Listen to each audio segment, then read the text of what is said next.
do you say? What do you know, stupids? We are back. Welcome to a episode on Thursday, episode number 10. We are going to preview the NFL upcoming games. Tonight, it's Bills and Tampa. Bills going to Tampa. We are going to preview last week's games, how that looked, how that turned out, and we are going to discuss the current games for week 8.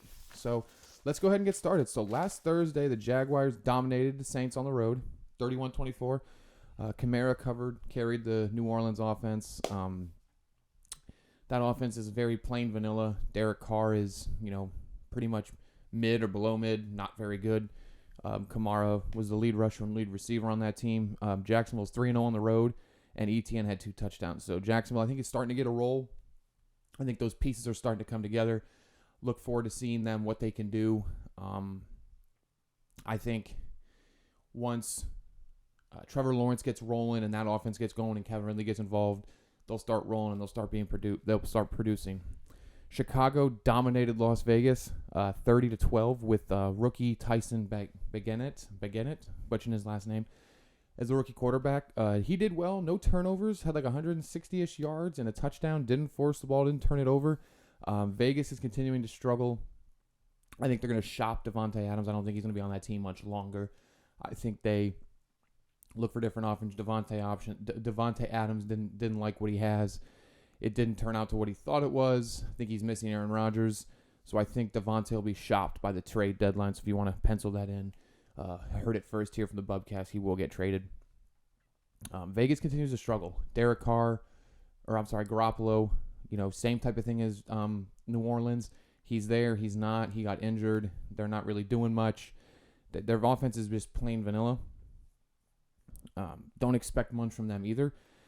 Is Justin Fields the issue in Chicago? It's a hot button issue. I don't think so. I think there's some internal stuff with Chicago. I don't think Justin Fields is the alone problem. I think he does well. He is injured. Do I think Chicago wastes all those picks on him and then ends up doing something different in the draft? My gut's saying yes. I just don't think it's a logical business decision. I don't think doing all that for Justin Fields and then doing it again for somebody else is the right idea. So, do I think it's going to happen? Yes. Do I think it's the smartest thing? No, because I do think Justin Fields is a good quarterback. Browns in Indy was probably the most controversial game. The Browns got it done 39-38. 2 tough calls for Cleveland. Pops and I thought the pass interference was a little The ball was out of bounds and hit the back wall. That illegal contact on the fumble that Indianapolis recovered for the win got called back for contact on Amari Cooper. It was past 5 yards. Should they have called it? Could they have called it? It could have really gone either way. That really wasn't the difference maker that pass interference was. I think Indy is in good hands with Minshew. I think with Minshew being their backup for now until Rich comes back in 2024, I think they're going to be all right. Or next season, I should say. They're going to be all right. They'll win enough games. They'll hang on. I think they can contend for a wild card. I think Gardner Minshew is good for now. Cleveland still got a lot of questions to answer. What is up with Deshaun Watson? Wednesday I get reports saying he's good. Thursday I get reports saying he's going to be benched. His shoulder hurts. He got hit. Looked like it was a head injury. Was on the sidelines. Wasn't a head injury. Was his shoulder. Was precautionary. I just don't think I think he should be playing a lot more. If he's not injured, play him. If it's a precautionary thing, come right out and say it. It's so Tuesday's one day, one thing. Wednesday's another thing. And this week he's not playing either. PJ Walker is gonna start again. So I just I don't know. I think Hunt was a great signing for us. I think Hunt is gonna keep that running game just where it needs to be for us to be all right with Watson to handle that offense. Ford is injured for a couple weeks, but I think that picking Hunt up was a good idea. It was a good pickup. Keep our offense just where we need to do. Patriots got a great win, survive a second half meltdown against the Bills. Probably should have lost that game if I'm being brutally honest. Probably should have lost that game. They just didn't look good. I think the Bills are in trouble. I think Stephon Diggs is not happy. I think that offense is so They can't run the ball. And just I think the Bills, who are they? They lose to the Jets and the Patriots, but like who have they won, and are those wins confident enough wins? It's kind of like, what do we do? Patriots, I'm not sold on the Patriots. I think Mac Jones finally had a good game, like a good game. I don't think it's going to be consistent. Patriots defense is still bad. Mac Jones didn't turn the ball over, which helps the Patriots. Patriots still can't run the ball. Patriots just have all kinds of stuff. I don't think Bill Belichick is around. I have a poll on Twitter. Will Bill Belichick be fired? So go ahead and give that out. It's a 7-day poll, so you can go ahead and give your input on that. Twitter is the Bubcast _. I think the Bills need to fix a lot of things. I think they're not set to compete with Kansas City and Jacksonville and these teams in the AFC. So they got to figure something out. Giants defense stifles a struggling Washington team 14-7. They end the 4-game losing streak. Giants D bailed the offense out. The offense is just cannot do anything, but the defense is doing just enough to get them by. Washington looked horrible. I think their offensive coordinator and Ron Rivera on the hot seat. I think this team is terrible. People in the locker room are finally fed up with it and venting. No running game. Giants D is keeping their games around. If the Giants D keeps doing what they're doing, it gives their offense a chance to win some games. But Tyrod Taylor, he's got to protect the ball, which he did against Washington. No turnovers, just game manage the game until Daniel Jones gets back. Kind of game manage it, not do anything stupid, not doing anything out of his comfort zone, and kind of do all that. Washington has no offense, no run game. Is Hal the answer? I don't think Hal is. I think Hal struggles mightily. He's got 6 interceptions and 6 touchdowns this year. Absolutely horrible. And his highest QBR is 70. Negative vibes with Washington. Washington is constantly in the news. Their offense is stale. Their defense is just, they did it well against the Giants, but overall the defense always gives up 20 plus, and it's just their team just can't contain and hang with other teams. So the Bucs, another struggling team. Bucs and Atlanta both struggling teams. Atlanta's a turnover prone. The Bucs are, you either get A or Z. It's either 1 or 10. So sloppy game for both teams. 5 combined turnovers. Both teams were 1 for 7 in the red zone. I think I'm a Baker fan. Don't get me wrong, but I just think he's so inconsistent and he struggles against teams he's going to struggle against, and he does well against teams he should do well against. They probably should have beat the Atlanta Falcons. But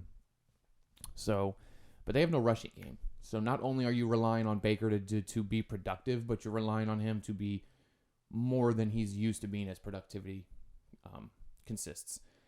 There's no rushing game, so they rely on him way too much, and he's, you're not really sure what you're going to get. I think Mike Evans is also going to get shopped. Mike Evans, they're not going to pay him. I don't think Mike Evans wants to, he wants to stay around, but there's just no money and the no quarterback. I don't see why he would stay in Tampa. The future is very bleak there with no run game and everything else. So, after the Tom Brady era, what do we expect from the Bucs? Atlanta still wins with Ritter being a turnover-prone quarterback and sloppy football from that team. Koo hit a game winner, 51-yarder, but Atlanta is, they're going to win this division and get a home playoff game, but struggle mightily and probably lose that home playoff game against a better wild card team. Atlanta is just, again, is the Buccaneers just in Atlanta. Ritter's kind of the same gameplay as Baker. He manages the game and gives you a chance to win, but the Bucs defense also let them out to dry. They had 2 big plays, let the tight end Pitts catch some ball and run untouched, and it was mind-boggling. So Lamar and the Ravens dominated the Lions 38-6. Lamar has MVP numbers. I was a Lamar hater. I thought he was, a running quarterback and was going to be, if he has to throw the ball, he's not going to be very good. His throwing the ball isn't necessarily the greatest, but his running is what keeps his team in it and gets his team wins. So maybe he figures that out, how to throw the ball a little better, get some more yards in the air, and that team can come out of the AFC. 357 yards, 1 rushing touchdown, and 3 touchdowns in the air. So actually, I'm speaking of that. He had a pretty good game in the air today, or last week. So not bad. Lions back to the drawing board. The Lions are like a hype train. They're here. They beat Kansas City. They get slacked by Baltimore. It's 1 week. I'm not completely selling on the Lions, but it's a tough one to lose 38-6. Lamar Andrews had 2 touchdowns. Steelers offense struggles the entire game, but comes alive in the fourth quarter, and they beat the Rams 24-17. They outscored them 14-0 in the fourth quarter. That game was very no offense, a lot of field goals. Herbert struggled, no run game. Both those offenses were just kind of going back and forth, nothing crazy, nothing over the top. So, but Steelers got it done in the fourth quarter and did what they needed to do. Seattle gets big touchdowns from their rookies, Smith, Njigba, and Bobo. Defense still halts Arizona's offense, so Arizona doesn't bring anything to the table, and Seattle's defense did just enough to stop that cruddy offense. So Seattle scored enough points, and their defense held on to that mediocre offense just to keep them in the game. Seattle's defense is nothing to shake a dollar bill at. So Denver survives in the second half, another second half meltdown. Denver has put the flame out very slightly. I still think Russell Wilson is a rebuilding. I think they get rid of him. I think Sean Payton does a complete overhaul and just rebuilds a lot of Russell Wilson. I think he's, done his due diligence. I think his time is done. Denver had 4 field goals. Green Bay didn't have enough offense. Watson struggled. Love, another costly to end a game turnover, just like against the Raiders. They run the ball well with Jones and A.J. Dillon, but when it comes to passing the ball, they just, if it's not, Dobbs is involved, but Christian Watson being injured, it just wasn't there, wasn't clicking. Chiefs dominate the Chargers 31-17. They continue to dominate that rivalry. Mahomes had over 400 yards and 4 tutties. Kelsey dominated with 12 receptions, 179 yards, 2 touchdowns. 2 interceptions from Herbert. Herbert, again, I think Herbert is bad. You're not going to get a zillion out of him. You're not going to get 0. It's kind of just and 17 points is not going to get it done in the NFL. And they have no existing offense. They pass the ball well. Their run game was stifled. Eagles dominate the Dolphins 31-17. Dolphins, I think, are the NFL's team of, they beat who they're supposed to beat, but they lose to the teams they're supposed to lose to hugely. I mean, they've lost to teams that have actually, and the teams they've lost to have shellacked them, and the teams that they've beaten are combined 8-25. So, Miami, their offense is, but their defense is also Swiss cheese. So, Hurts had 279 yards, a touchdown, and a rushing touchdown. A.J. Brown had 10 receptions, 137 yards, and a touchdown. Miami had no rush game. I know their injuries on the offensive line are through the roof in their running back room, but no rush game. And again, if Tua has to rely more on his running and his throwing with no rush game, it's going to look bad.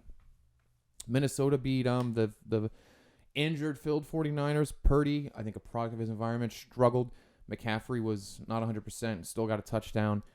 Jordan Addison took up big steps with the injury to Justin Jefferson. 7 receptions, 123 yards, 2 touchdowns. Purdy isn't the answer. I think he's a product of the environment. I think when McCaffrey and Samuel are injured and it relies on Purdy, you see what you get the last 2 weeks. So that's those were the games for this past week that happened last Sunday. That's kind of just the statistical stuff to it and everything else. So we got some Week 8 games. Not a lot of barn burners, not a lot of hot matchups. We've got Rams at Cowboys, Vikings at Packers, Jets at Giants, Jacksonville at Pitt, Bengals at San Francisco, Bears at Chargers, which is Sunday night, and Raiders at Lions, which is Monday night. That's not all the games. That's just kind of a group of games that I think are going to be good games, but a lot of these games are blowouts. Big spreads this week. You got Miami's is a favorite of 9. Bills are a 9-point favorite. Detroit's an 8-point favorite. Chargers are an 8.5. Baltimore's 8.5, and KC's a 7. Big spreads. I'm not sure what kind of betting odds those would give me. I'm not sure if I would play that parlay. That's a lot. That's a lot of points in the NFL to win by a touchdown or more.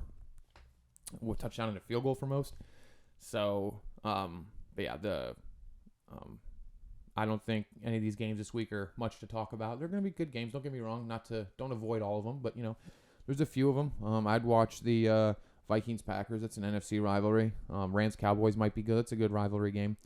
I think upset alert. I got Cincy over San Francisco. I think Cincy will finally get it clicking, and McCaffrey and Samuel not being there or being not 100%. So I think Cincy will go to San Francisco and beat San Francisco. Purdy will struggle again. Stroud versus Young. You got Houston versus Carolina this week. I think that's going to be a great matchup. Looking forward to that. That's going to be a great matchup. And I'm going to go into my power rankings and kind of go into that and let you know who I think my power rankings are. This is, not biased per se, more opinionated. So let me know what you think in the comments. So I got number 10 Bills. That's my number 10 team. Number 9 Dallas. Number 8 Cleveland. Number 7 Jacksonville. 6 Detroit.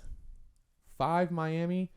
4 San Francisco. 3 Baltimore. I think Baltimore did a huge jump. Eagles 2, Chiefs 1.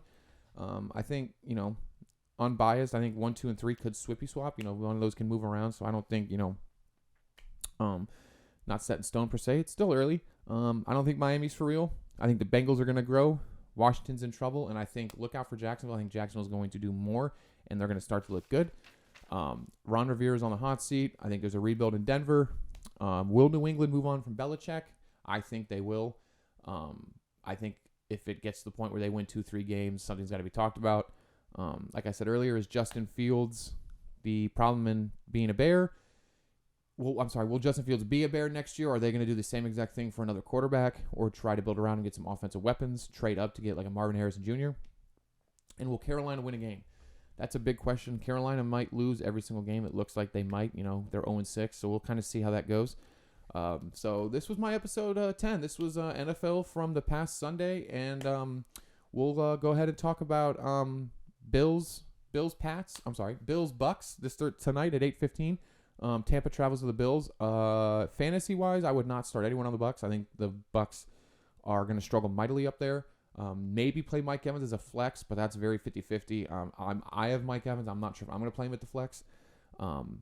Play Josh Allen. Anyone on the Bills offense. I think the Bills really do different things when they're at home. Primetime game. Play anyone on the Bills.